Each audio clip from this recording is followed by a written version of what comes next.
அனைவருக்கும் வணக்கம். கூட்டாளிகளின் முதல் மீது வட்டி எவ்வாறு கணக்கிடுவது என்பதை நாம் கடந்த வகுப்பில் பார்த்தோம். இப்பொழுது கணக்கில் தொடக்க முதல் கொடுக்கப்படவில்லை என்றால் அதனை எவ்வாறு கண்டுபிடிப்பது, அதன் பிறகு முதல் மீது வட்டி எவ்வாறு கணக்கிடுவது என்பதை பார்க்கலாம். ஏனென்றால் கூட்டாளியின் முதல் மீது வட்டியானது தொடக்க முதலிலிருந்து தான் கணக்கிட வேண்டும். கணக்கில் உங்களுக்கு தொடக்க முதல் தரப்படவில்லை எனில் பின்வருமாறு நீங்கள் கணக்கிட வேண்டும். முதலில் இறுதி முதலை எடுத்துக்கொள்ள வேண்டும். அதனுடன் அவ்வாண்டின் எடுப்பு தொகையை கூட்ட வேண்டும்.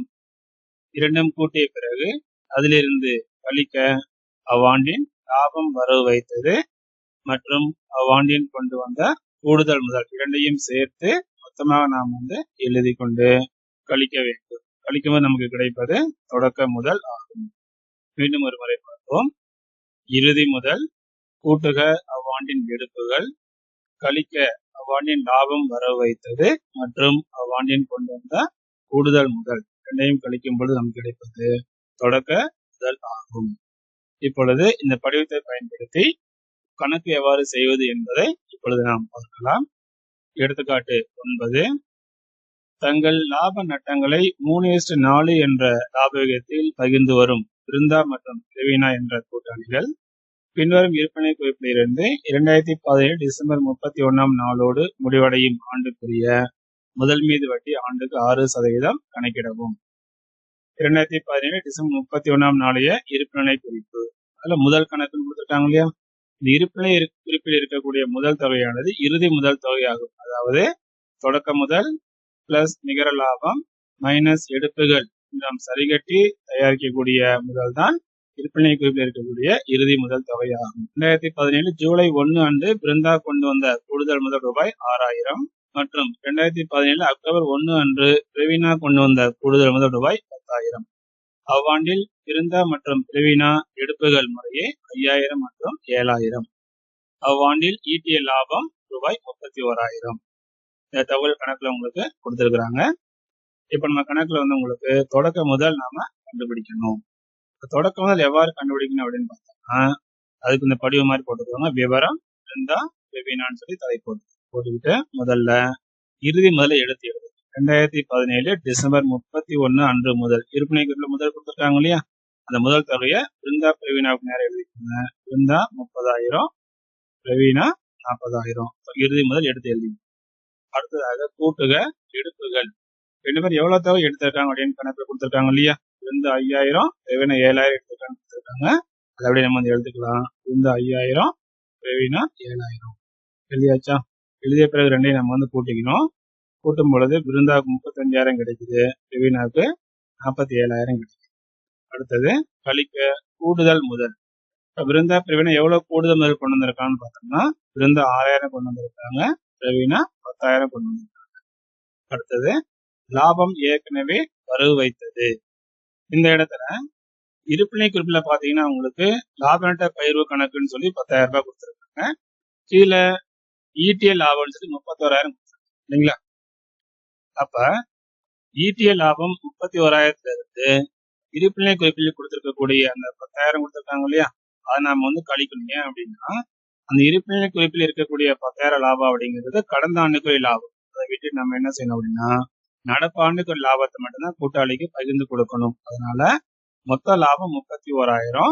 அதுல ஏற்கனவே இருக்கக்கூடிய லாபம் 10,000. அது கழிச்சு அப்படின்னா மீதி உள்ளது 21,000. அந்த 21,000 கூட்டாளியுடைய லாப பங்கு விகிதம் என்ன கொடுத்திருக்காங்கன்னா 3:4. அந்த விகிதப்படி நம்ம அதை பிரிக்கணும். இப்போ 21,000 இன்ட்டு 3/7 போட்டோம் அப்படின்னா 9,000 கிடைக்குது. அதே மாதிரி 21,000 இன்ட்டு 4/7 போட்டோம் அப்படின்னா நமக்கு 12,000 கிடைக்குது. இதை நாம இங்க எடுத்து எழுதிக்கலாம். பிருந்தா 9,000, பிரவீனா 12,000 எழுதிக்கலாம். ரெண்டையும் நம்ம கூட்டணும் இல்லைங்களா? கூட்டும் பொழுது பிருந்தாவுக்கு 6,000 பிளஸ் 9,000 15,000 கிடைக்குது. பிரவீனாவுக்கு 10,000 பிளஸ் 12,000 22,000 கிடைக்கும். சரியா? அடுத்தது அந்த 35,000 மைனஸ் 15,000 கழிச்சு அப்படின்னு உங்களுக்கு 20,000 கிடைக்கும். அதே மாதிரி பிரவீனாவுக்கு 25,000 கிடைக்குது. அவங்களுடைய தொடக்க முதல் ஆகும். இப்பொழுது இந்த தொடக்க முதலிலிருந்து முதல் மீது வட்டி எவ்வாறு கணக்கிடணும் அப்படின்னு உங்களுக்கு தெரியும்.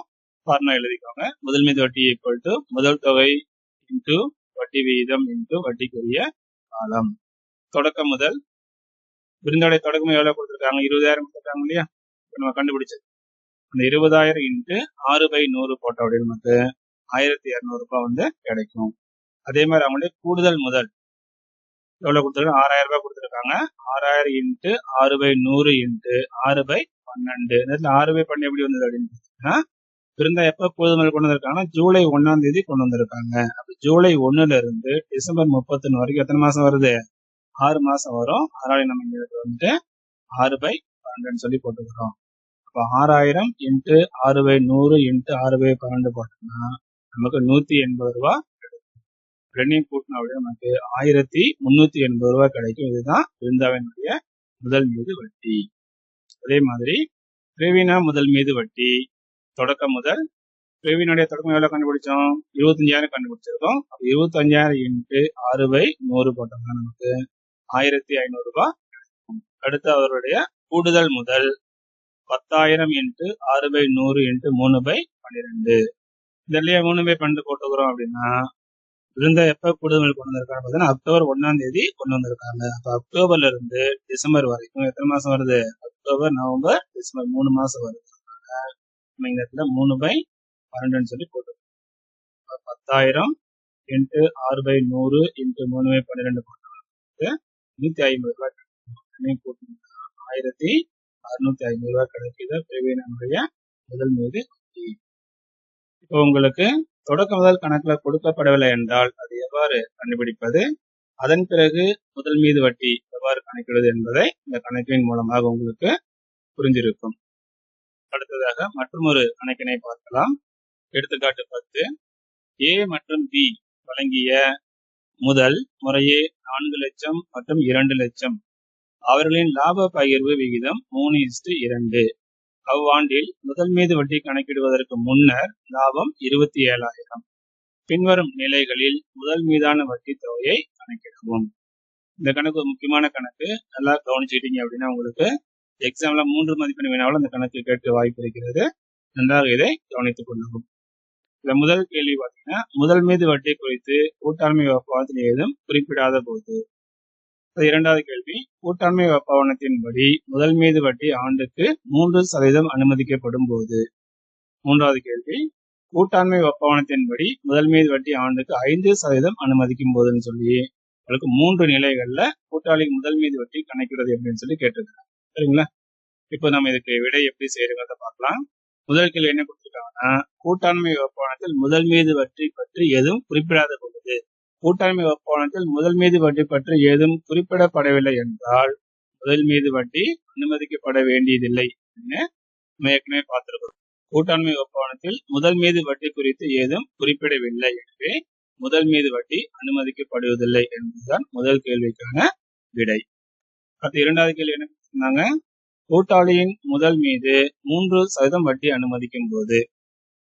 அந்த மேல உங்களுக்கு என்ன கொடுத்திருக்காங்க? கூட்டாளி முதல் மீது வட்டி வழங்குவதற்கு முன் உள்ள லாபம் வந்து 27,000 கொடுத்திருக்காங்க. அதனால நம்ம ஃபர்ஸ்ட் வந்து இந்த முதல் மீது வட்டி வழங்குவதற்கு முன் லாபம் அப்படின்னு சொல்லி 20,000 எடுத்து எழுதிக்கிட்டு இப்ப நம்ம முதல் மீது வட்டி வந்து கணக்கிடலாம். முதல் மீது வட்டி கணக்கிடுதல் ஏ முதல் மீது வட்டி எவ்வளவுன்னு சொல்லி பார்த்தோம்னா 4 லட்சம் இன்ட்டு 3/100 ஈக்குவல் டு 12,000 நமக்கு வந்து கிடைக்குது. அதே மாதிரி பிக்கு பாத்தீங்க அப்படின்னா 2 லட்சம் இன்ட்டு 3/100 ஈக்குவல் டு 6,000 வந்து கிடைக்குது. சரிங்களா? மொத்த லாபம் எவ்வளவு ஏவுக்கும் பிக்கும் பாருங்க, 12,000 பிளஸ் 6,000 18,000 வருது. நமக்கு முதல் மீது வட்டி வழங்குவதற்கு முன் உள்ள லாபம் எவ்வளவு இருக்கும்? 27,000 இருக்குது. அப்ப நமக்கு லாபம் 27,000 இருக்கு. நம்ம என்ன செய்யலாம்? 2 பேருக்கு முதல் மீது வட்டி வந்து வழங்கலாம் இல்லைங்களா? அப்ப விடை எப்படி எழுதணும்னு பாத்தீங்கன்னா, போதிய லாபம் இருப்பதால் முதல் மீது வட்டி வழங்கப்படும் அப்படின்னு நம்ம வந்து விடை எழுத வேண்டும். அது மூன்றாவது கேள்வி, முதல் மீது வட்டி 5% அனுமதிக்கும் பொழுது அப்படின்னு கொடுத்துருக்காங்க. இப்ப முதல் மீது வட்டி 5% அனுமதிக்கும் பொழுது பாத்தீங்க அப்படின்னா முதல் மீது வட்டி வழங்குவதற்கு முன் உள்ள லாபம் எவ்வளவு கொடுத்திருக்காங்க? 27,000. இப்ப நம்ம ஏ பி கூட முதல் மீது வட்டி கண்டுபிடிக்கலாமா?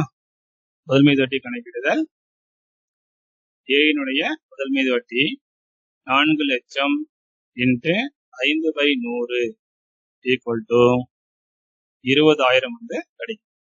அதே மாதிரி பியினுடைய முதல் மீது வட்டி பார்த்தீங்கன்னா 2 லட்சம் இன்ட்டு 5/100 ஈக்குவல் டு 10,000 வந்து கிடைக்கும். இந்த இடத்துல 2 பேருடைய முதல் மீது வட்டி மொத்தம் எவ்வளவு வருதுன்னு சொல்லி பார்த்தீங்கன்னா 20,000 + 10,000 30,000 ரூபாய் வருது. ஆனா நமக்கு எவ்வளவு லாபம் இருக்குது? 27,000 தான் லாபம் இருக்குது. அப்பொழுது போதிய லாபம் இல்லாததால் முதல் மீது வட்டி வழங்கப்பட இயலாது. லாபம் 27,000 கூட்டாளிகளின் முதல் விகிதமாகிய 2:1 என்ற விகிதத்தில் பகிர்ந்தளிக்கப்பட வேண்டும் அப்படின்னு சொல்லி 3வது வினாவுக்கு வந்து விடை. சரிங்களா? இந்த 3 கேள்வி உங்களுக்கு புரிஞ்சிருக்குதா? முதல் கேள்வி, கூட்டாண்மை ஒப்பந்தத்தில் முதல் மீது வட்டி பற்றி குறிப்பிடப்படவில்லை என்றால் என்ன செஞ்சிருக்கணும்? முதல் மீது வட்டி நம்ம வந்து அனுமதிக்கப்படுவதில்லை என்று எழுத வேண்டும். அது 2வது கேள்வி என்ன கொடுத்திருக்காங்கன்னு பாத்தீங்கன்னா, முதல் மீது வட்டி வழங்குவதற்கு முன் லாபம் 27,000, முதல் மீது வட்டி எவ்வளவு வருது? 18,000 வருது. அப்ப போதிய லாபம் இருப்பதால் முதல் மீது வட்டி நம்ம வந்து வழங்கப்படும் எழுதணும். அதே 3வது கேள்வி பாத்தீங்கன்னா, முதல் மீது வட்டி வழங்குவதற்கு முன் லாபம் 27,000, ஆனா முதல் மீது வட்டி எவ்வளவு நமக்கு 30,000 ரூபாய் வருது. 27,000 30 அதிகமா இருக்கிறதுனால, அதாவது போதிய லாபம் இல்லாதால என்ன செய்யணும் அப்படின்னா முதல் மீது வட்டி கொடுக்க முடியாது. அப்படியே கொடுக்கறதா இருந்தா என்ன செய்யணும் அப்படின்னா, லாபம் 27,000 வந்து கூட்டாளி முதல் விகிதப்படி 2:1 விகிதப்படி நம்ம வந்து பகிர்ந்தளிக்கப்பட வேண்டும். 2:1 என்னன்னா 4 லட்சம் 2 லட்சம் இதை நீங்க விகிதமா சுருக்குனீங்க அப்படின்னா உங்களுக்கு 2:1 கிடைக்கும். அந்த விகிதப்படி நம்ம அவங்களுக்கு வந்து பகிர்ந்தளிக்கப்பட வேண்டும். இப்பொழுது உங்களுக்கு தொடக்க முதல் கணக்கில் தரப்படாத பொழுது எவ்வாறு தொடக்க முறை கணக்கிடுவது, அதன் பிறகு முதல் மீது வட்டி எவ்வாறு கணக்கிடுவது என்பதையும், கூட்டாண்மை ஒப்பந்தத்தில் முதல் மீது வட்டி எப்பொழுது வழங்க வேண்டும், எப்பொழுது வழங்க இயலாது என்பதை பற்றியும் உங்களுக்கு புரிந்திருக்கும் என்று நினைக்கிறேன். ஆகவே இந்த பதிவினை நன்றாக பார்த்து புரிந்து கொண்டு பயிற்சி கணக்குகளுக்கு விடையளித்து பார்க்குமாறு உங்களை கேட்டுக்கொள்கிறேன். நன்றி, வணக்கம்.